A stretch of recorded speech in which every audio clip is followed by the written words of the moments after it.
이제 예배가 시작됩니다. 성도님들의 온 몸과 마음을 예배로만 집중해 주시기 바랍니다. 이제 다 함께 묵도하심으로 주일 낮 예배를 하나님께 드리겠습니다.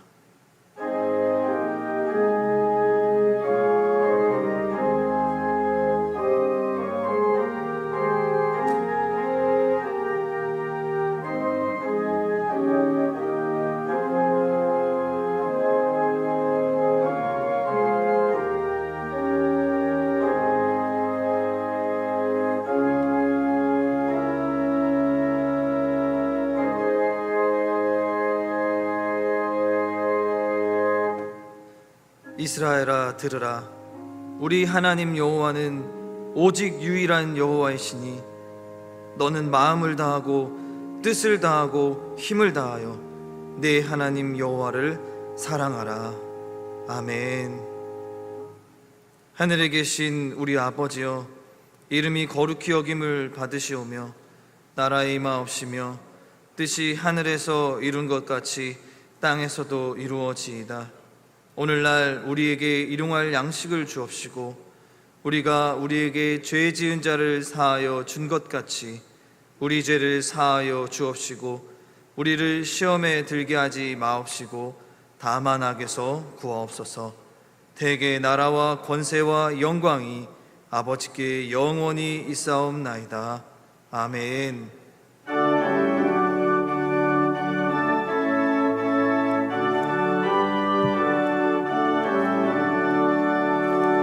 복의 근원 강림하사 찬송하게 하소서. 한량없이 자비하심 측량할 길 없도다. 천사들의 찬송가를 내게 가르치소서. 구속하신 그 사랑을 항상 찬송합니다. 주의 크신 도움받아 이때까지 왔으니 이와 같이 천국에도 이르기를 바라네. 하나님의 품을 떠나 죄에 빠진 우리를 예수 구원하시려고 보혈을 흘려주셨네. 주의 귀한 은혜 받고 일생 빚진 자 되네. 주의 은혜 사슬되사 나를 주께 매소서. 우리 마음은 연약하여 범죄하기 쉬우니 하나님이 받으시고 천국이 늦치소서.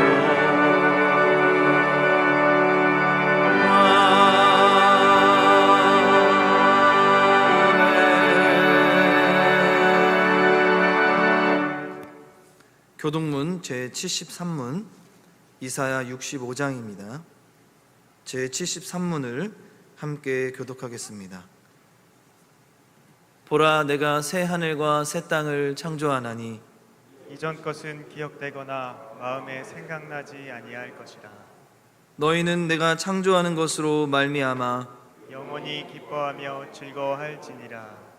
보라, 내가 예루살렘을 즐거운 성으로 창조하며 그 백성을 기쁨으로 삼고 내가 예루살렘을 즐거워하며 나의 백성을 기뻐하리니 우는 소리와 부르짖는 소리가 그 가운데에서 다시는 들리지 아니할 것이며 이리와 어린 양이 함께 먹을 것이며 사자가 소처럼 짚을 먹을 것이며 뱀은 흙을 양식으로 삼을 것이니 나의 성산에서는 해함도 없겠고 상함도 없으리라. 여호와께서 말씀하시니라. 아멘. 전능하사 천지를 만드신 하나님 아버지를 내가 믿사오며 그 외아들 우리 주 예수 그리스도를 믿사오니 이는 성령으로 잉태하사 동정녀 마리아에게 나시고 본디오 빌라도에게 고난을 받으사 십자가에 못 박혀 죽으시고 장사한 지 사흘 만에 죽은 자 가운데에서 다시 살아나시며 하늘에 오르사 전능하신 하나님 우편에 앉아 계시다가 저리로서 산자와 죽은 자를 심판하러 오시리라. 성령을 믿사오며 거룩한 공예와 성도가 서로 교통하는 것과 죄를 사하여 주시는 것과 몸이 다시 사는 것과 영원히 사는 것을 믿사옵나이다. 아멘.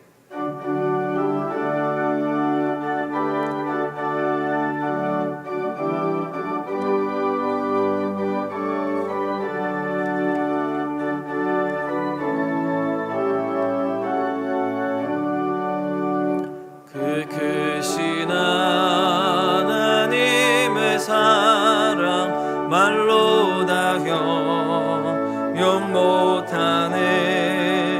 저 높고 높은 별을 넘어 이 낮고 낮은 땅 위에 죄범하며 헌구하려 그 아들 보내사 화목제물 삼으시고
거룩하시고 자비로우신 하나님 아버지, 오늘도 살아계셔서 택하신 백성들을 돌보시고 사랑하시는 우리 주 하나님을 찬양합니다. 이 시간 우리의 마음과 뜻과 정성을 다하여 예배에 드리오니 주님 기쁘게 받아 주시옵소서. 지난 한 주간 주님 말씀대로 살고자 노력했지만 온전히 하나님께 온전하지 못했음을 고백합니다. 다시 거룩하신 주님 앞에 나온 저희를 긍휼과 사랑으로 용서하시고 하나님 앞에서 거룩한 백성이 될 수 있도록 은혜 주시옵소서. 코로나가 장기화되면서 온 나라가 너무도 힘들고 어려운 시간을 보내고 있습니다.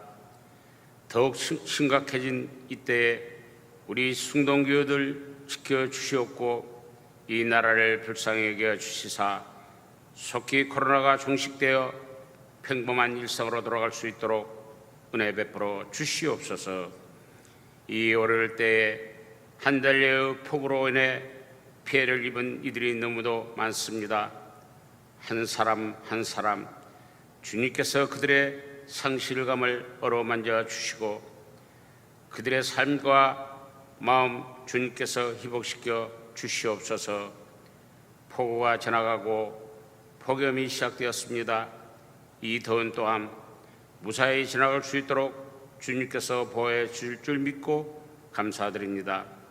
주님, 우리 성도 교우들이 어느 곳에서 예배하든지 주님 앞에 신실한 예배자로 살아가게 하옵소서.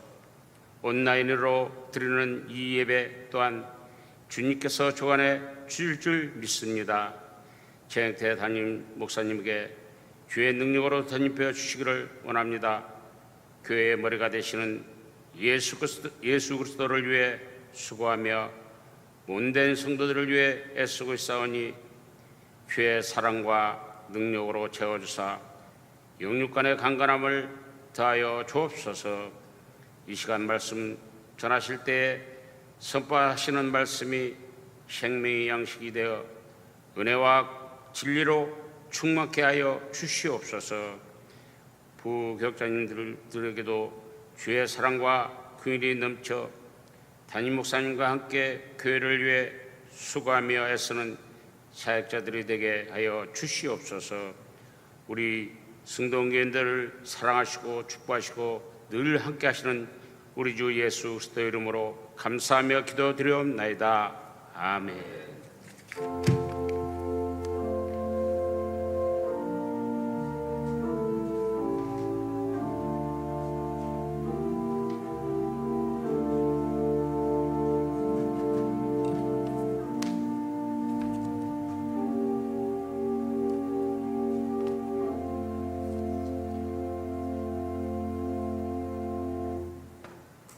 성경을 봉독하겠습니다. 하나님의 말씀은 마태복음 15장 21절에서 28절까지의 말씀입니다. 마태복음 15장 21절에서 28절까지의 말씀을 제가 봉독하겠습니다. 예수께서 거기서 나가사 두로와 시돈 지방으로 들어가시니 가나안 여자 하나가 그 지경에서 나와서 소리질러 이르되 주 다윗의 자손이여 나를 불쌍히 여기소서. 내 딸이 흉악하게 귀신 들렸나이다 하되 예수는 한 말씀도 대답하지 아니하시니 제자들이 와서 청하여 말하되 그 여자가 우리 뒤에서 소리를 지르오니 그를 보내소서. 예수께서 대답하여 이르시되 나는 이스라엘의 집에 잃어버린 양 외에는 다른 데로 보내심을 받지 아니하노라 하시니 여자가 와서 예수께 절하며 이르되 주여 저를 도우소서. 대답하여 이르시되 자녀의 떡을 취하여 개들에게 던짐이 마땅하지 아니하니라. 여자가 이르되 주여 올소이다마는 개들도 제 주인의 상에서 떨어지는 부스러기를 먹나이다 하니 이에 예수께서 대답하여 이르시되 여자여 네 믿음이 크도다. 네 소원대로 되리라 하시니 그때로부터 그의 딸이 나으니라. 아멘. 이제 믿음의 사랑입니다라는 제목으로 담임 목사님의 말씀 선포가 있겠습니다. 많은 은혜 받으시기 바랍니다.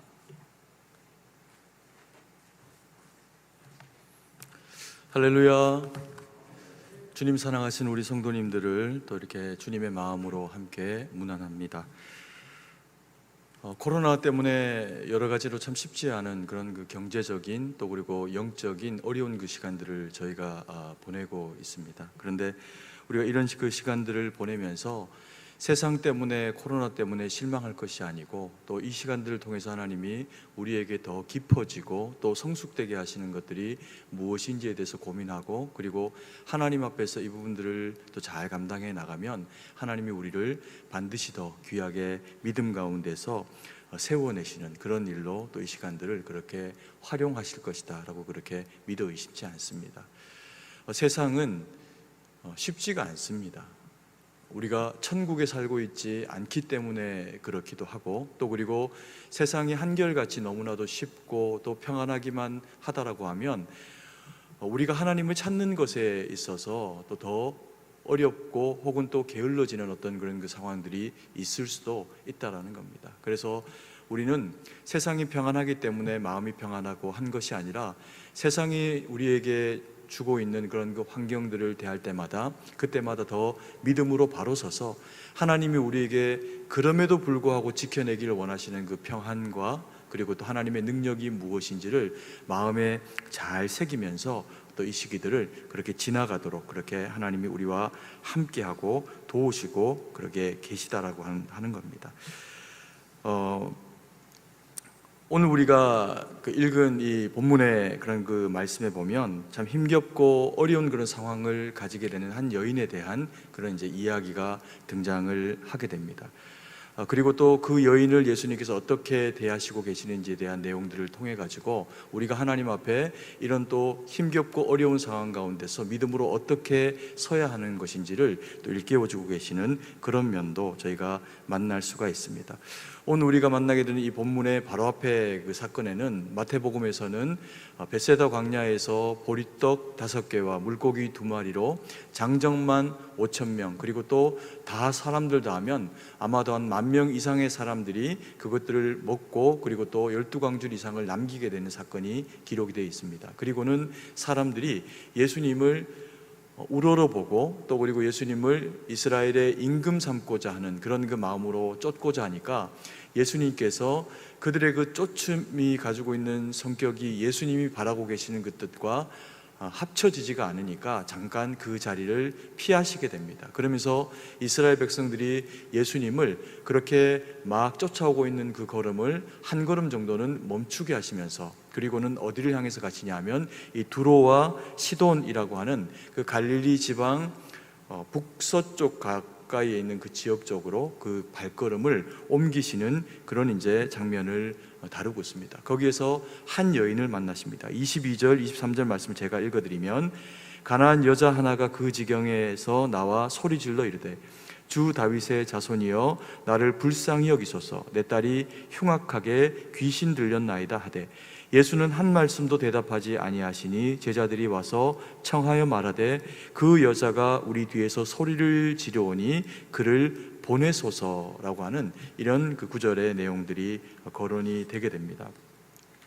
한 여인, 이 가나안 여인이라고 하는 여인이 등장을 해서 두로 지경 가운데 나간 예수님을 쫓아오면서 하는 말이 자신의 딸이 흉악하게 귀신이 들렸는데 그 딸을 고쳐달라고 그렇게 간청을 하게 됩니다. 그러면서 예수님을 뭐라고 부르냐면 주 다윗의 자손이여 라고 이야기를 하면서 나를 불쌍히 여기소서 라고 이야기하고 내 딸이 그냥 힘든 것이 아니라 흉악한 귀신 가운데 들렸습니다 라고 그렇게 하면서 예수님에게 간절한 도움을 그렇게 요청을 하게 됩니다.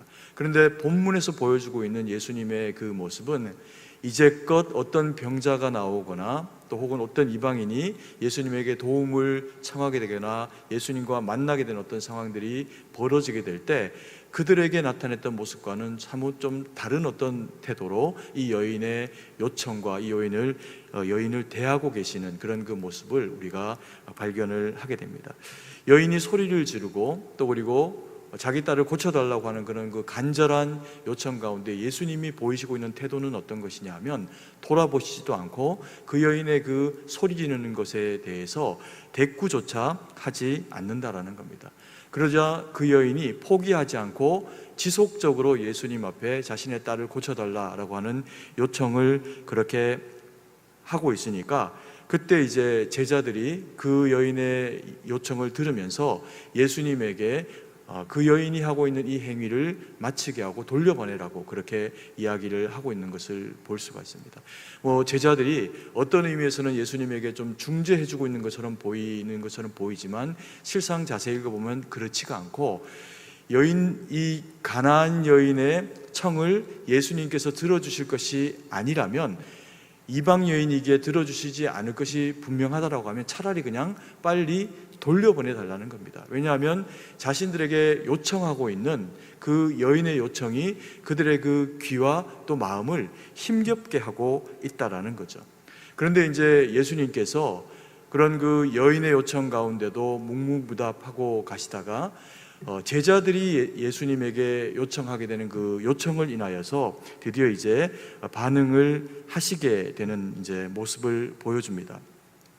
그러면서 예수님께서는 그제서야 뭔가 좀 기다렸다라고 하는 듯한 반응을 보이시면서 24절 말씀에 뭐라고 이야기를 하시냐면 나는 이스라엘 집에 잃어버린 양 외에는 다른 데로 보내심을 받지 않았다라고 이렇게 그 이야기를 하시면서 여인의 이야기에 대해서 반응하고 계시는 것이 아니라 제자들이 요청하고 있는 그 여인에 대한 반응에 대해서 예수님이 반응해 보이는, 그러니까 제자와 예수님 사이의 이야기가 그렇게 등장하게 되는 것을 볼 수 있습니다.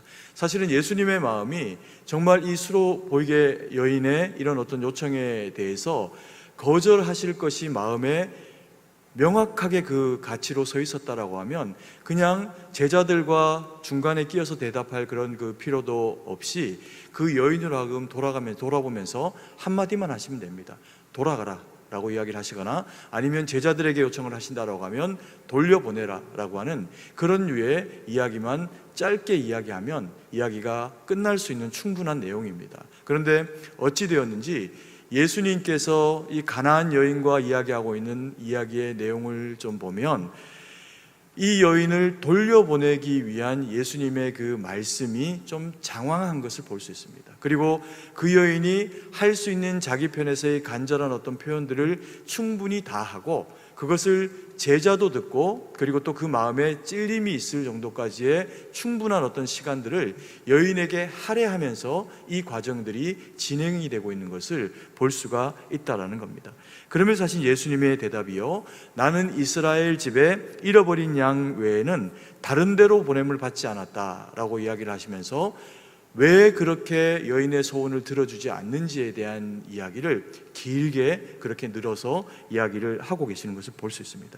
그때 이 여인이 지혜로운 여인인 것 같습니다. 그 제자와 그리고 예수님 사이에 이루어지는 이 대화를 듣고는 단번에 예수님 앞에 치고 나오는 그런 그 모습을 보여줍니다. 그러면서 25절부터 27절까지의 말씀이 뭐라고 이야기를 하냐면요, 여자가 와서 예수께 절하여 이르되 주여 저를 도우소서. 대답하여 이르시되 자녀의 떡을 취하여 개들에게 던짐이 마땅하지 아니하니라.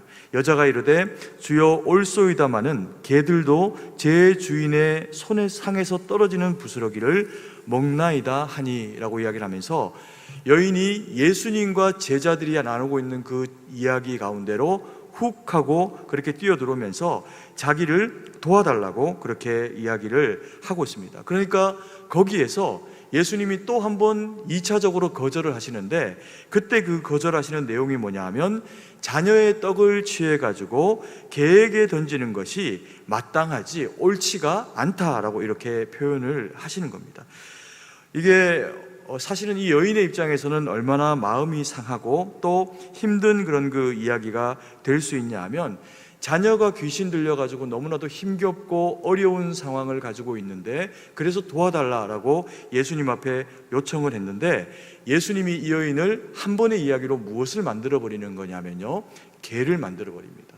사람을 개를 만들어 버립니다. 그러면서 상에서 떨어지는 것을 먹어야 하는 존재로서의 개를 설명하면서 개를 만들어 버리니까 이 여인이 거기에 뭐라고 예수님 앞에 이야기를 하냐 하면 옳소이다 이렇게 이야기하면서 개도 주인의 상에서 떨어진 그 부스러기를 먹습니다 라고 하는 그런 그 응대를 하게 됩니다. 그러면서 이 여인의 그런 그 이야기를 통해 갖고 예수님이 2차로 반응하시면서 그 딸을 고쳐주시는 과정까지로 나아가게 되는 것이 기본적인 이 본문이 가지고 있는 배경입니다. 그러면 우리가 고민스러운 것이 뭐냐면 예수님께서는 일반적으로 이방 사람들에 대해서 개처럼 여기시면서 그들을 대우하셨나라고 하는 부분입니다. 그런데 성경은 그렇게 이야기하지 않습니다. 이스라엘 백성들은 이방인들을 개처럼 여기고요, 특별히 가나안 사람들을 더 개처럼 여기는 그런 마음들을 가지고 있습니다. 그런데 예수님께서는 이스라엘 땅 가운데 오시면서 이스라엘의 구원자로 또 이스라엘의 왕으로 오셨을 때 그렇다고 해서 이방 사람들을 멸시하여서 개라고 그들을 부르는 것을 즐거워하시지를 않으셨다는 겁니다. 오히려 백부장이라고 하는 로마의 사람을 만나셨을 때는 그가 보여주는 그런 그 표현들을 통해서 이스라엘 가운데 이만한 믿음을 보지 못하였다라고 이야기를 하면서 칭찬해 주시는 그런 그 모습을 보이십니다.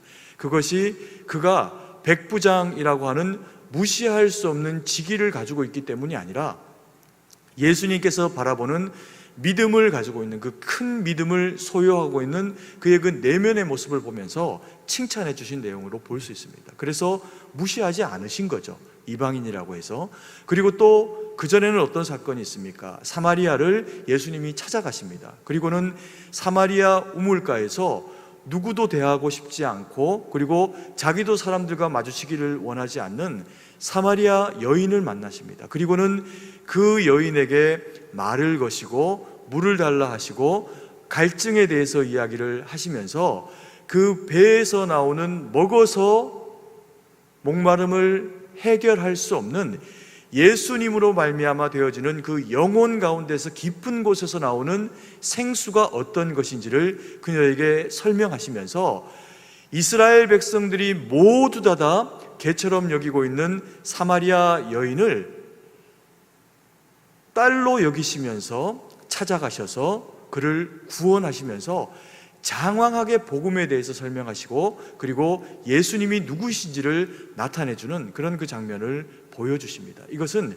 결코 예수님께서 이방인들을 하찮은 대상으로 여기고 계시지를 않는다는 거죠. 그런데 오늘 이 본문의 말씀에서 만나게 되는 가나안 여인의 경우에는 예수님이 매몰차게 그의 그 요청에 대해서 한 번도 아니고 두 번, 세 번씩 거절하시면서 침묵으로도 거절하시고 또 말의 내용으로도 거절을 하시는데 들은 채도 하지 않으시면서 제자와만 이야기하시다가 그리고 그녀가 직접 나와서 예수님 앞에 요청을 하니까 그때는 개로 여기시면서 여인의 요청에 대해서 거절하고 계시는 그런 모습을 보여주고 계십니다. 그래서 예수님이 굉장히 정중한 분이고 또 우리 가운데 하나님의 외아들로 왕으로 우리 가운데 오셨음에도 불구하고 낮아짐으로 오신 분이심에도 불구하고 왜 이런 모습을 보이는지에 대해서 우리가 돌아보고 또 그리고 본문의 말씀이 그래서 우리에게 주시기를 원하시는 하나님의 영적인 그런 그 메시지가 무엇인지를 그렇게 돌아보는 그런 그 시간들을 가지기를 원합니다. 우리는 이 본문 가운데서요 엄마라고 하는 대상을 만납니다. 이 엄마라고 하는 대상이 예수님 앞에 보여주고 있는 그 특별한 모습들이 있는데 그 첫 번째 것이 이 여인을 통해서 예수님이 우리에게 주시고자 하시는 그 믿음 안에서의 지혜가 무엇이냐면요, 믿음에는 자존심이라고 하는 것이 필요가 없다라는 겁니다. 사실 본문에 보면 예수님이 사실 납득하기 힘든 어떤 그런 그 태도와 말로 여인의 마음을 아프게 하십니다. 그 전에 보이지 않은 그런 그 태도와 모습으로. 그런데 예수님만 그런 게 아니라요, 이 가나안 여인이 나타내주고 있는 모습도 일반적인 상황에 그런 그 모습이 아니라는 겁니다. 일반적인 상황으로 만약에 이 여인에게 예수님이 하는 것과 같은 그런 그 일들이 되어진다라고 하면 예수님의 행함에 대해서 반응하게 되는 여인의 그 태도는 어떠해야 하는 것이 정상일까요? 우리가 이 모습을 바라보면서요, 이 여인과 예수님이 가지고 있는 상황에 대한 이해를 좀 가질 필요가 있습니다. 만약에 이 가나안 여인이 벳세다에서 말씀을 들으면서 자기의 딸을 데리고 와서 이 딸, 병든 딸, 귀신 들린 딸을 고쳐주기를 원한다라고 하면 예수님이 이스라엘 백성들이 보는 가운데서 이 여인에게 그렇게 표현해도 이것은 크게 문제가 되지 않는 일입니다. 왜냐하면 이스라엘 땅 가운데 이방 여인이 왔고, 그러면 그것을 교훈하여 이스라엘 백성들의 자긍심을 세워내기 위해 가지고 그렇게 말씀하셔도 크게 문제가 되지 않을 수가 있는데, 현재 예수님이 이 가나안 여인을 만나고 있는 땅은요, 이스라엘 땅이 아니라 이스라엘 백성들을 피해서 나온 이 두로와 시돈이라고 하는 지역입니다. 이 두로와 시돈이라고 하는 지역이 어디냐면 갈릴리 약간 북선 쪽 이 해안 지역 쪽으로 있는 이 두로, 그리고 그 위에 시돈이라고 하는 이 지역으로 예수님이 나아가셨다는 겁니다. 그러니까 예수님이 이방 땅으로 나아가신 상황입니다. 그리고 예수님과 예수님의 제자들 이외에는 다 사람들이 있다라고 하면 두로 사람, 시돈 사람, 가나안 사람이라고 하는 대상이 그 가운데 가득 차 있는 그런 그 상황이라고 보는 겁니다. 그러면 만약에 그런 상황 가운데서 예수님이 여인을 향해서 개라고 이야기를 하고, 또 그리고 이방 사람들을 멸시하는 것과 같은 투로 말씀을 하게 되면 그 이야기를 듣고 있는 사람들의 마음은 어떨까요? 무너지는 거죠. 그러잖아도 이스라엘 백성들에게 멸시를 받거나 또 함께 있으면 개처럼 여김받는 그런 그 억울한 정서들이 있을 텐데, 이스라엘 땅에서 하는 게 아니라 두로 땅 가운데 나와가지고 두로의 사람들을 개처럼 여기는 이런 이야기를 한다라고 하면 그것은 그대로 수용하기는 사실은 어려운 이야기입니다. 그런데 이 여인이 보여주고 있는 태도가 뭐냐면요, 옳습니다, 맞습니다 라고 이야기하면서 자기를 개로 여긴다는 겁니다. 그런데 그냥 개가 아니라요, 그야말로 이 퀴나리온이라고 하는 이 개라고 표현되어 있는 이 개는 그냥 뭐 들개 같은 개가 아니라 작은 개, 주인이 키우고 있는 개입니다. 이 주인이 키우고 있는 개로 자기를 표현하면서 자기는 개는 개인데 어떤 개라는 겁니까? 주인이 있는 개라는 겁니다. 그래서 개도 상에서 떨어진, 주인의 상에서 떨어진 부스러기를 먹습니다, 이렇게 이야기를 하면서 자신이 개라면 주인이 있는데 그 주인은 예수님입니다 라고 그렇게 표현을 하고 있다는 겁니다. 이게 여인의 입장에서는 굉장히 자존심 상하고 또 그리고 힘겹고 어려운 상황일 텐데, 그리고 또 하나의 어떤 그런 그 정황을 통해서 보면요, 여인의 딸이 흉악하게 귀신 들렸다 이렇게 표현합니다. 흉악하게 귀신이 들린 게 어떤 상황일까요? 그냥 귀신이 들려서 애가 정신이 오락가락하는 정도가 아니라, 이것 때문에 우리가 정확한 상황을 알기는 어렵지만 아이도 또 이 엄마도 굉장히 힘든 상황 가운데로 내몰리고, 사람들은 그들을 바라보면서 정상적인 가정이 아니다라고 볼 수밖에 없는 그런 상황이라는 겁니다. 여러분, 사람들이 귀신이 들리는 경우가 있습니다. 이 사람들이 귀신을 들리는 경우의 대부분의 경우는 어떤 경우냐면요, 맨정신으로 살아갈 수가 없을 때입니다. 그냥 귀신이 들어오는 게 아니라요, 내가 맨정신으로는 살아갈 수 없으니까 미쳐버려서 내 마음에 귀신이 주인이 되어서 주장되어져 가지고 막 마음대로 막 그냥 살도록 버려두는 상태가 귀신이 들린 겁니다. 그런데 이게 누가 귀신이 들렸습니까? 아이가 귀신 들린 거죠. 그러니까 이 아이의 입장에서는 그대로 맨정신으로는 살아가기가 너무나도 힘든 어떤 상황 가운데 되어지게 된 일이 뭐라고요? 귀신 들리는 일을 맞이하게 된 거라는 겁니다. 그러니까 어찌 보면 아빠가 없는 아이일 수도 있습니다. 여인만 나왔잖아요. 그리고 또 어찌 보면 아빠가 있어도 그 아버지가 딸에 대해서, 아내에 대해서 제대로 된 그 가장의 역할을 해주지를 않는 대상일 수 있습니다. 그래서 여인이 아이를 데리고 위험천만하게 이방인으로서 이스라엘의 주인이 되시는 예수님 앞에 나오게 된 거죠. 그러니까 이 여인이 가지고 있는 상황은 자존심 상하는 것도 있지만 실제로 이 여인이 그 마음에 엄청난 한을 가지고 있고 아이도 굉장히 힘든 상황 가운데 살아가고 있던 아이라고 하는 것을 볼 수 있다는 이야기입니다. 그러면요, 이런 여인들이 가지게 된 그 마음 가운데는 한 가지밖에 안 남습니다. 뭘까요? 악과 깡과 자존심입니다. 이 자존심밖에 남지 않아서, 그래서 딸도 병들고 생활이 이러하지만 구원자 되시는 예수님을 만나면 회복될 수 있다라고 하는 유일한 마음을 가지고 자존심조차도 내려놓고 왔는데 이 여인에 대해서 개라고 표현하는 거죠. 그러면 일반적인 사람의 경우에는 이런 상황이 되어질 때 마음이 어떻게 될까요?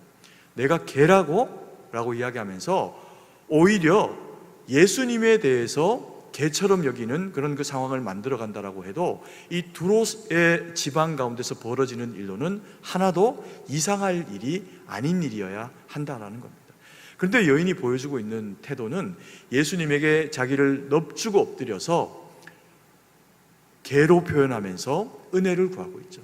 그리고 또 하나 표현하는 게 뭐냐면요, 다윗의 자손이여 이렇게 표현합니다. 예수님을 다윗의 자손이여 라고 표현하는 것이 사실 이 여인의 입장에서는 굉장히 쉽지 않은 이유가 뭐냐면요, 이 여인이 어디 사람이냐면 두로와 시돈 사람입니다. 이 두로와 시돈은 이스라엘 역사 가운데서 항상 이스라엘 백성들하고 접경 지역을 놓고 살아가면서 불편한 상황들을 가지기도 하고, 그리고 또 그들에게 또 좋은 관계로 보냈던 일정한 시간들이 있는 그런 그 족속이기도 합니다. 언제 좋았냐면요, 다윗과 솔로몬의 시대 때 좋았습니다. 다윗과 솔로몬의 시대 때 다윗과 솔로몬이 힘이 있으니까 두로와 시돈 사람들이 거기에 기술자도 보내고 또 성전을 짓고 그리고 왕궁을 짓는데 재료를 보내기도 하고 하면서 또 조공을 받기도 하고 하면서 다윗과 솔로몬을 거스르지 않는 범위 안에서 좋은 관계로 지냅니다. 그리고 실제로는 이스라엘 역사 가운데서요, 이 다윗과 솔로몬의 시대를 제외하고는 이스라엘보다 대부분의 시대 가운데 더 힘을 가지고 있었던 대상들이 이 두로와 시돈입니다.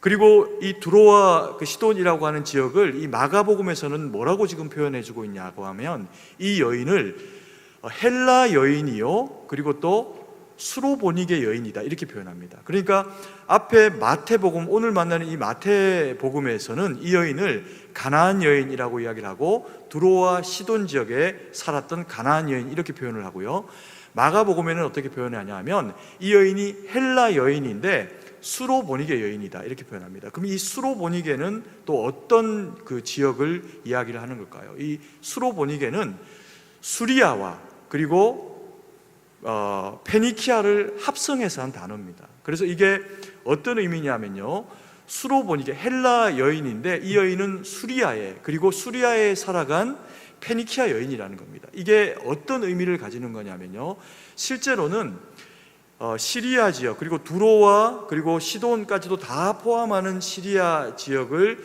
가졌을 때 그때 그들이 해상민족으로서 로마까지도 침공을 하면서 로마가 거의 무너지기 직전까지로 밀고 갔던 그런 그 대상들이 누구냐면 우리 성도님들도 많이 들어서 알 수 계신 인물일 수도 있는데요, 이 한니발이라고 하는 장수가 이 페니키아 사람입니다. 카타르라고 하는 이런 어떤 그 시돈 지역 그리고 또 두로 지역 쪽에 나라를 이루면서 해양 민족으로서 이게 굉장한 힘을 가졌던 그런 그 민족이라는 겁니다. 그러니까 이 여인은 예수님이 개처럼 여긴다라고 해서 민족적인 정서로 봤을 때는 그냥 개로 여김받을 만한 그런 여인이 아니라는 겁니다. 그들은 헬라 사람이고 그리고 여전히 그들은 페니키아인으로서의 자긍심을 가지고 있었던 사람이라는 겁니다. 그래서 마태가 기록하고 있는 기록에는 예수님이 두로와 시돈 지역에 올라가서 그냥 가나안 여인 한 사람에게 이야기한 것으로 설명하고 있지만 마가복음의 설명의 내용을 통해서 보면 어쩌면요, 이 여인은 이 사건 이후에 믿음 안에 복음 안에 깊이 들어온 대상일 수도 있다라는 겁니다. 이게 이 여인이 구체적으로 이름이 무엇이고 이 딸이 누구인지에 대해서는 설명하면 위기 가운데 빠지는 상황이 그 시절 가운데 이루어졌겠지만, 그게 아니라 이렇게 이야기하면 이스라엘 사회 가운데서, 그리고 복음이 이미 안디옥 뭐 이런 식으로 그 수리아 지역 가운데로 이제 퍼져가게 되었을 때는 실제로 이 여인이 또 그리고 그 아이가 믿음의 사람으로 그렇게 세워지고 쓰임받게 된 어떤 그런 그 여인일 가능성이 굉장히 많은 거죠. 그러면서 보다 더 구체적으로 이 여인에 대해서 설명을 해주고 있는 그런 그 내용이라고 볼 수가 있습니다. 무슨 얘기를 하는 겁니까? 이 여인은 마음 가운데 자긍심이 없는 사람이 아닙니다.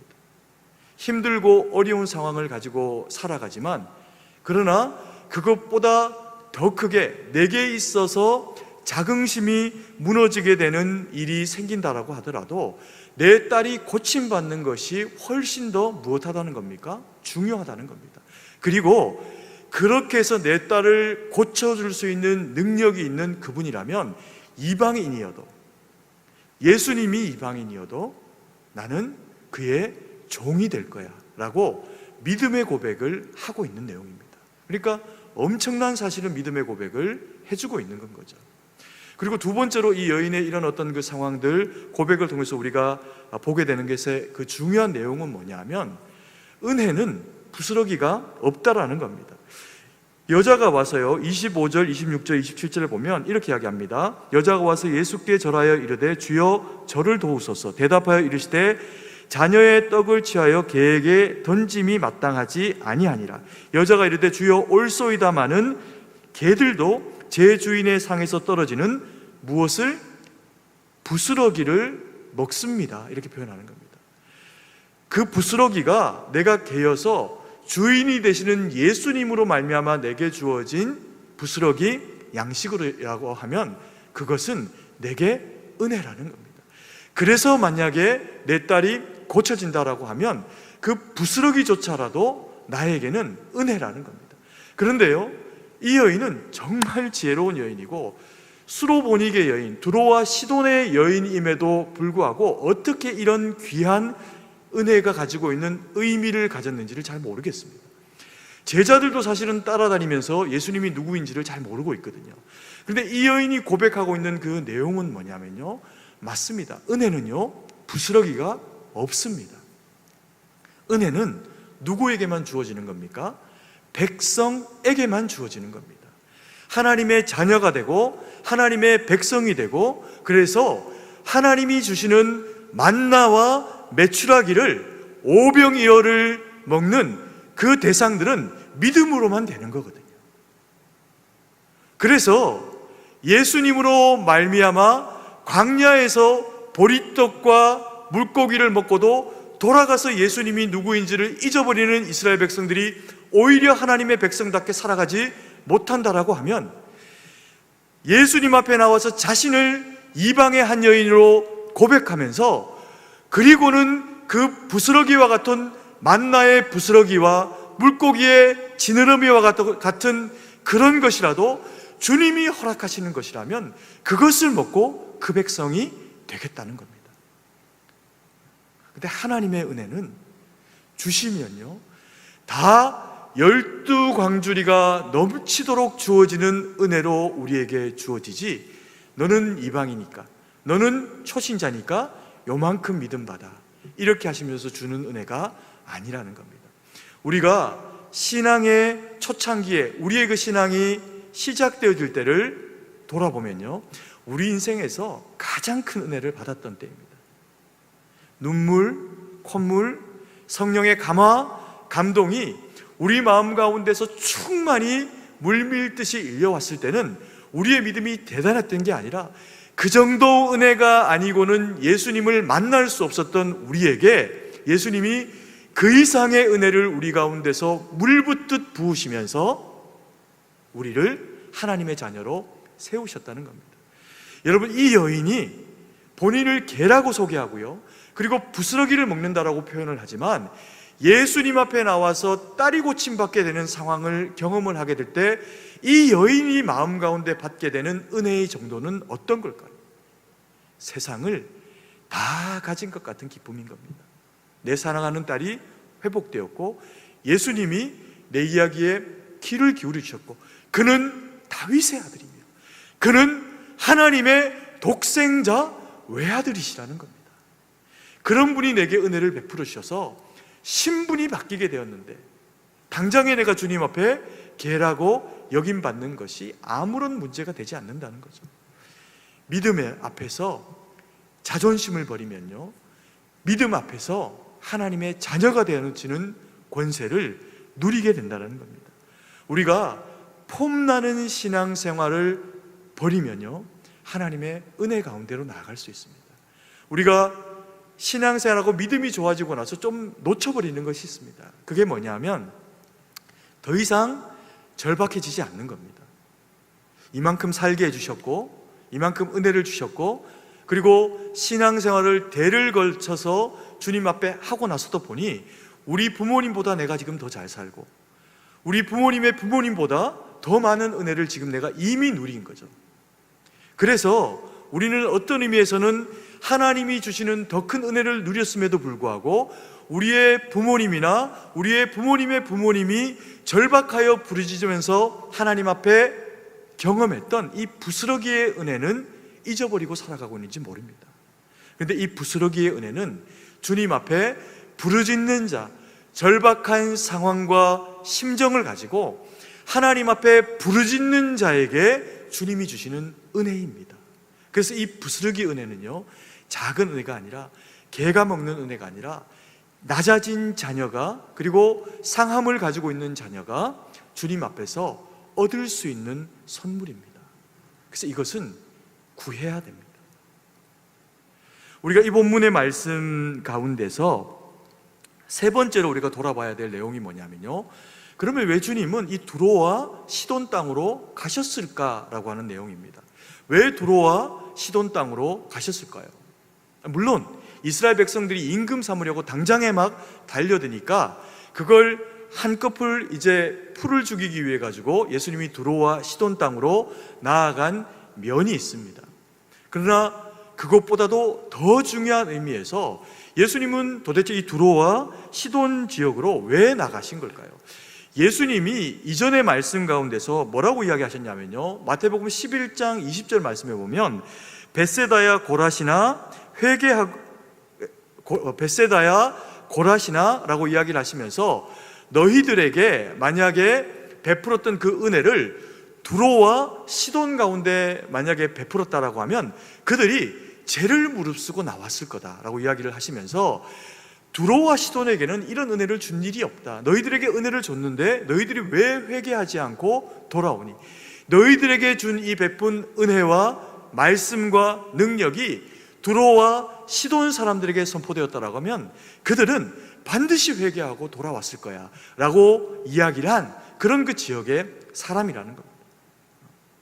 그러니까 예수님이 말씀하신 것처럼요, 나는 이스라엘의 잃어버린 양을 위해서 왔지 이들을 위해서 오지는 않았다, 이렇게 표현한 겁니다. 그런데 예수님은 왜 그 땅 가운데로 나아가셨을까요?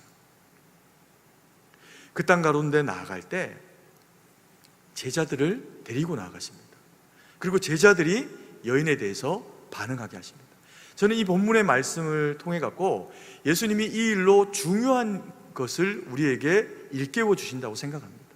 뭐냐면요, 예수님이 두로와 시돈 땅 가운데 나간 이유는 뭘까요? 그 여인이 거기 있기 때문입니다. 한 여인이고 딸이 병들었고, 근데 이 병든 딸을 데리고는 벳세다로도 가버나움으로도 올 수가 없는 겁니다. 왜요? 이스라엘 백성들이 있으니까. 그러나 들려온 무성한 자기가 지척에 두고 있는 이 갈릴리와 갈릴리 주변 가운데 살아가고 있는 이스라엘 백성들 가운데 이루어지고 있는 이 술렁술렁술렁이며 그들의 소리 가운데 들려지고 있는 이야기, 다윗의 자손이 우리 가운데 왔다라고 하는 이야기가 이방 땅 두로와 시돈 가운데에 이르렀을 때 여인이 마음에 꿈꾼 겁니다. 무엇을? 그 예수님이 이 땅 가운데 나오시면 내 딸이 회복을 경험할 수 있을 텐데. 믿음인 거죠. 이스라엘 가운데서 만날 수 없는, 먹고 배부르고 돌아가서 잊어버린 이스라엘 백성들에게서 만날 수 없는 이방 여인이지만 갈망하며 소망하며, 그리고 예수님이 정확하게 누구인지를 알고 있는 여인을 통해서 제자들이 교훈되어지기를 바라셨던 겁니다. 그러면서요, 이 여인에게 제자들을 이끌고 나와서 예수님이 이 여인을 소개하고 이 여인이 행하는 그 모든 행함과 말을 통해서 예수님이 누구인지, 그리고 예수님의 능력이 이방 땅 가운데서도 어떻게 퍼져나가기를 원하시는지를 보여주는 계기를 삼으셨다는 겁니다. 다른 표현으로 하면 예수님께서 두로와 시돈 가운데 왜 가셨을까요? 여인이 있기 때문이죠. 다른 표현으로 하면 왜 내가 예수님을 믿게 되었고 왜 내가 승동교회의 교인이 될 수 있었는가라고 하는 겁니다. 결국에는 주님이요, 우리를 찾아와 주셨기 때문에, 주님이 우리를 만나 주셨기 때문에 되어진 일이라는 겁니다. 우리는 아무것도 아닙니다. 이스라엘 백성들 구속받았다라고 생각하는 이스라엘 백성들의 나라에서는 건너고 와서 끝자락에 있는 나라가 대한민국입니다. 이 대한민국이 무엇이라고 이방 중에도 예루살렘과 온 유대와 사마리아와 땅끝 가운데 있는 나라가 우리나라인데, 그 우리나라에 사는 저에게, 그리고 우리 사랑하시는 성도님들에게 예수님이 복음으로 찾아와 주셨다는 겁니다. 이건 이유가 다른 게 없고 사랑이라는 겁니다. 여러분, 오늘 우리가 이 본문의 말씀 가운데서요, 다른 걸 다 잊어버려도 마음 가운데 기억하고 그리고 잊지 말아야 될 한 가지가 뭐냐면, 예수님이 십자가를 지신 이유가 이것과 다르지 않다는 겁니다. 예수님은 의인을 구하기 위해 오신 분이 아니고요, 죄인을 구하기 위해서 오신 분으로 우리 가운데 오셨습니다. 그리고 스스로를 주님 앞에서 죄인임을 인정할 수 있는 자들에게 복음의 능력이 되셨습니다. 그것을 위해서 의인으로서 죄인을 위해서 십자가에 죽으시는 무리한 일을 감당을 하셨다는 겁니다. 예수님이 우리를 위해 죽으실 때요, 우리가 의인 되었기 때문이 아니라 우리가 죄인 되었을 때 마땅히 우리를 찾아오셔서 우리를 의인 되게 하시기 위해 가지고 십자가에 죽으시면서 하신 일이 죄인이 의인 되게 하신 일이라는 겁니다. 그래서 오늘 이 본문의 말씀을 통해서 우리가 마음 가운데 새기게 되는 일은 뭐냐 하면, 예수님이 이 여인을 그토록 만나주기를 원하시고, 그래서 그 어려운 발걸음, 이스라엘의 잃어버린 양을 위해서 오셨다라고 말씀을 하셨음에도 불구하고 그 중한 일을 잠깐 내려놓고 두로와 시돈을 향해서 간 궁극적인 이유는요, 거기에서 이 여인을, 또 이 여인의 딸을 고치시면서 이 여인을 세워주기 위함이라는 말씀입니다. 결과적으로는 그 걸음이 우리에게까지 와서 주님이 우리를 믿음의 사람으로 세우시는 일로 승동교회의 교인으로 저희를 세우셨다는 거죠. 그래서 우리가 이 말씀을 대하면서 마음에 새겨야 될 것, 믿음에는 자존심이 필요가 없습니다. 이 얘기는요, 다른 얘기로 하면 절박하고 어렵고 힘든 상황이 주어져 있으면 그것을 인하여서 우리가 이 수로보니게 여인처럼 하나님 앞에 아뢰일 수 있는 자격을 가졌다는 겁니다. 이 절박함은 RM이라고 하는 주님 앞에서의 간절한 요청과 연결되어질 때 믿음 안에서의 능력이 되어집니다. 그런데 절박하고 힘든데, 나라의 상황이 내 개인의 상황이, 그리고 내 가족들의 상황이 이런 절박하고 어려운 상황임에도 불구하고 여인처럼 나오지 못하는 상황 가운데로 만약에 머물러 있는 누군가가 있다면 너무나도 대비가 되게 여전히 안타깝고 해결되지 못하는 상황 가운데 살아가게 되겠죠. 그것을 해결해 주시는 것이 하나님의 도우심, 능력이라는 겁니다. 그래서 우리가 믿음이 있다면 모든 자존심 다 내어놓고 주님 앞에 아뢰면 주님은 우리의 그 기도 가운데 역사하신다는 겁니다. 그리고 그 역사하시는 은혜는 부스러기가 없습니다. 누구이든 마음의 절박함과 간절함을 가지고 주 되시는 예수 그리스도 앞에 그 기도의 내용을 가지고 아뢰면 하나님은 들으시고 응답하신다는 겁니다. 그러면서 죄인된 우리에게 임재하시면서 우리를 하나님의 거룩한 자녀로 회복시키시고, 이미 회복된 하나님의 자녀는 더 능력 있게 살아가도록 성령의 충만과 은혜로 우리와 함께 하시면서 동행하신다는 겁니다.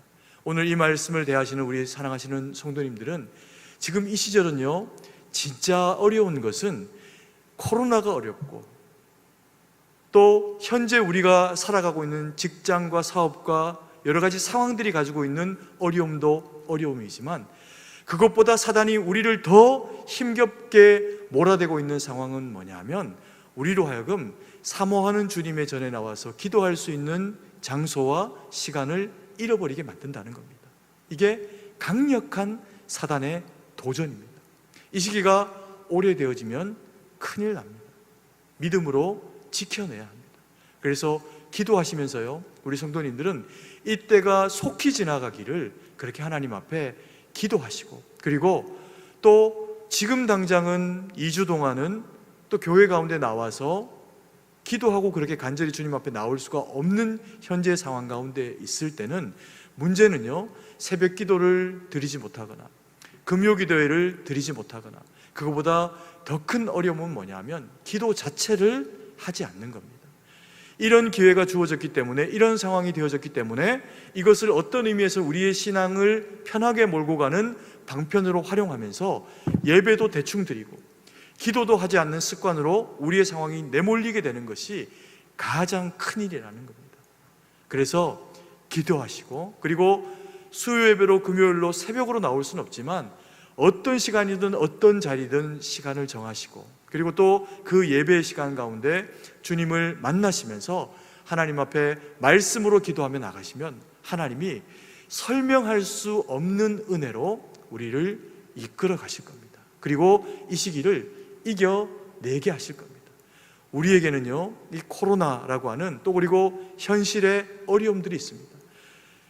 흉악히 귀신 들린 딸을 가지고 있는 여인은요, 이 자체가 굉장히 힘들고 고통스러운 일입니다. 그런데 이것이 하나님 앞에 서게 되는, 예수님 앞에 서게 되는 기회가 되니까 믿음으로 바뀌어지는 역사를 경험하게 됩니다.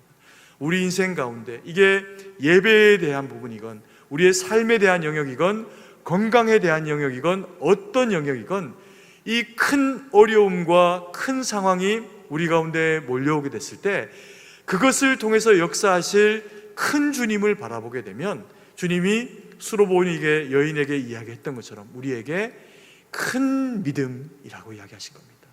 너에게 있는 큰 믿음으로 내 딸이 나음을 얻게 될 것이다.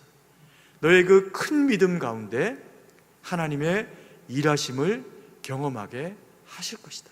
이렇게 말씀을 통해서 우리에게 권면하고 계시다는 겁니다. 오늘 이 말씀을 대하시는 우리 사랑하시는 성도님들과 저의 그 삶 가운데 힘겹고 어려운 일이 있으면 이것 가지고 상황하고 대화하고, 그리고 마귀에게 마음을 빼앗기는 일로 내몰려 가지 마시고, 어렵지만 여전히 주님 찾고, 그리고 어렵지만 여전히 하나님 앞에 찬양하고 기도하는 자리 가운데로 그 어려운 상황과 심령을 가지고 나아가셔서 주님 앞에 승리하시고 주님 안에 승리해서 하나님 영광 돌리는 저와 우리 사랑하시는 성도님들 되기를 간절히 소망합니다. 기도드리겠습니다. 사랑의 아버지 하나님, 은혜와 사랑을 감사드립니다. 오늘도 주신 말씀 마음에 새기고, 아버지 하나님이 가나안 여인 통해서 큰 믿음이 무엇인지 아버지 하나님 우리에게 알게 하시니 감사드립니다. 하나님, 때로 우리 인생 가운데 어렵고 힘겨운 일들이 있을 때 하나님, 그 어려운 일들 가운데 내몰려서 아버지 하나님, 그 마음과 신앙이 무너지면 큰 믿음이 아니라 아버지 하나님, 믿음이 온데간데 없는 것처럼 사라지게 되는 경우들이 있음을 고백합니다. 저희의 작고 연약함을 주님 오직 온전히 붙잡아 주셔서 오직 그 큰 믿음 우리 가운데 허락하심으로 우리에게 주어진 그 모든 시험과 어려움들을 이겨내서 하나님 영광 돌릴 수 있는 저희가 될 수 있도록 은혜를 베풀어 주시옵소서. 아버지 하나님, 이 나라 이 백성이 지금 너무나도 힘겹고 어려운 시절들을 대하고 있습니다. 주여, 우리를 지켜주시고 붙잡아 주시고 이 나라 이 백성을 긍휼히 여겨주셔서 하나님 영광 돌리는 일꾼들로 세워주시기를 간절히 원하고 기도드립니다. 교회마다 말씀 가운데 바로 서게 하시고 아버지 하나님, 교회마다 주의 능력의 말씀이 선포되고 그 말씀 받은 성도들은 하나님의 은혜와 능력 가운데 일어서서 아버지 하나님, 이 모든 현재에 당하고 있는 어려움들을 수로보니게 여인처럼 믿음으로 주님 바라보고 이겨내게 하셔서 하나님 영광 돌리는 저희가 될 수 있도록 함께하여 주시옵소서. 주님께 모든 것을 의지하고 감사드리며 그렇게 역사하실 예수님 이름으로 기도드립니다. 아멘.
사랑으로 풍성하신 아버지 하나님, 은혜와 사랑을 감사드립니다. 아버지 하나님, 원근각처에 흩어져 살아가지만 여전히 동일한 마음과 또 동일한 물질과 아버지 하나님 정성을 가지고 주님 앞에 귀한 예물 바치게 하시니 감사드립니다. 이 예물이 쓰이는 곳에 하나님 거룩한 능력과 은혜의 역사만 나타나게 아버지 하나님 함께하여 주시옵소서.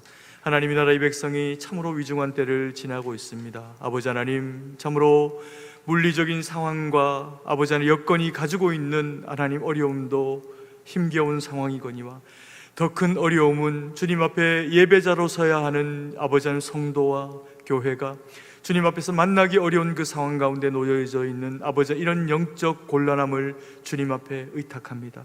주여, 하나님, 참으로 가나안 여인이 주님 앞에 간절히 외치고 구하였던 것처럼 아버지 하나님, 주님 앞에 구하오니 이 나라 이 백성을 불쌍히 여겨주시고 우리가 다른 어떤 어려움들도 어려움이지만 영적인 곤란함 가운데 하나님을 찾지 못하는 어려움 가운데로 드는 일 없도록 우리 하나님, 우리를 불쌍히 여기시고 아버지 하나님, 지금과 같은 영적 곤란함의 시간이 속히 아버지 하나님 사라질 수 있도록 은혜를 베풀어 주시옵소서. 이 땅에 아버지 하나님 질병이, 아버지 하나님 코로나가 속히 사라지기를 원합니다. 아버지 하나님, 이 땅의 교회들은 이것으로 인해서 아버지 하나님 시험 들고 어려워지는 것이 아니라 더 주님 앞에 말씀과 근본된 신앙으로 주님 앞에 더욱이 돌아가는 기회가 되어질 수 있도록 주여 도우셔서 하나님, 이 땅에 세계 대한민국의 우리 승동교회가 더욱이 하나님의 말씀과 뜻 가운데 견고히 세워지는 기회가 되게 하셔서 주님 영광 돌리는 저희가 될 수 있도록 역사하여 주시옵소서. 아버지 하나님, 그래서 이 모든 시기들이 지나고 난 이후에 그래서 하나님이 우리를 이렇게 이끄셨다고, 그래서 마귀의 이 악한 도전과 마귀의 악한 아버지 하나님 이 시험 가운데서도 교회는 교회되게, 성도는 성도되게, 아버지 하나님 믿음의 사람은 믿음의 사람으로 서게 하나님 역사하셔서 아버지 하나님 더욱이 복음 안에 이 나라가 바로 설 수 있는 나라를 세우셨다고 고백하는 아버지 하나님, 이 나라 이 땅의 교회와 성도들의 연합이 이루어질 수 있도록 함께하여 주시옵소서.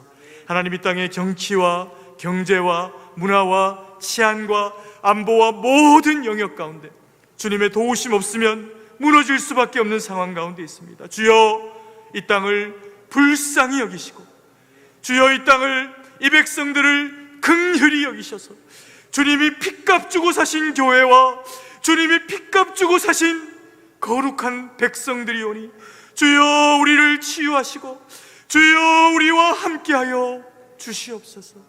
아버지 하나님, 이 자리 다 모일 수 없지만 아버지 하나님, 참으로 여러 가지 환경으로, 사업으로, 또 아버지 하나님 가정 예배로, 그리고 아버지 하나님 직장으로, 그리고 질병 가운데 하나님 이 자리를 채우지 못한 우리 승동교회의 모든 권속들 가운데 함께 해주셔서 동일한 은혜와 능력으로 함께 해주셔서 성령 하나님 역사하여 주시옵소서.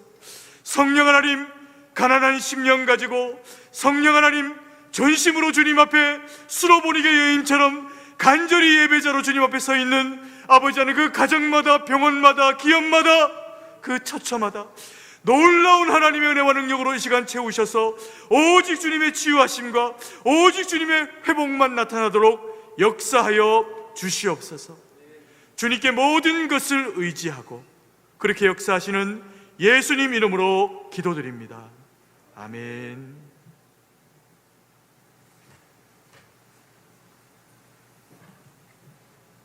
교회 소식을 알려드립니다. 최근 급증하고 있는 코로나19의 확진자로 인한 강화된 사회적 거리두기 및 대면 예배 금지에 따라 8월 31일 주일까지 예배를 다음과 같이 조정하오니 양해와 협조를 부탁드립니다. 주일 예배는 31일까지 2부 예배 오전 11시만 실시간 인터넷 예배로 전환하여 드립니다. 교육부서 예배는 31일까지 유아유치부에서 고등부까지는 주일 오전 10시 30분에 실시간 인터넷 예배로 드립니다. 청년부는 주일 오후 1시에 실시간 인터넷 예배로 드립니다. 3일 밤 예배는 26일 수요일 오후 7시에 실시간 인터넷 예배로 전환하여 드립니다. 금요 기도회 및 새벽 기도회는 8월 31일까지 드리지 않습니다. 준비하신 헌금은 온라인을 이용해 주시기 바랍니다. 추후 변경 사항은 교회 홈페이지 및 문자로 공지하도록 하겠습니다. 인터넷 실시간 예배 또한 하나님께 드리는 예배이오니 가정에서 마음과 정성을 다하여 드리시기 바랍니다. 이제 다 함께 일어나서 찬송가 1장을 찬양하고 축도로 예배를 마치겠습니다.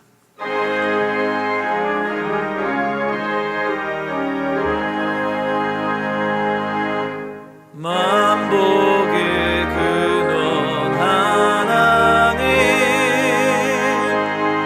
온 백성 찬송 드리고 저 천사여 찬송하세.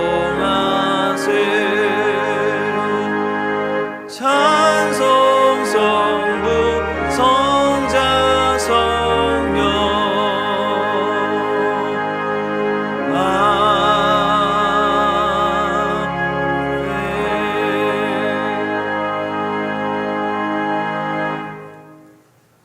이제는 우리 구주 예수 그리스도의 구속의 은혜와 무한하신 하나님 아버지의 사랑하심과 성령의 위로교통 충만하심의 은혜의 역사가 주님 앞에 머리를 숙이고 부스러기 은혜라도 부스러기 은혜는 없이 오직 온전히 하나님의 은혜와 능력만 임하는 줄을 알고 오직 그리스도의 거룩한 백성 되며 그래서 주님 영광 돌리며 살아가기로 소망하며 다짐하는 주의 거룩한 백성들 머리 위에 이제부터 영원토록 함께 계실지어다.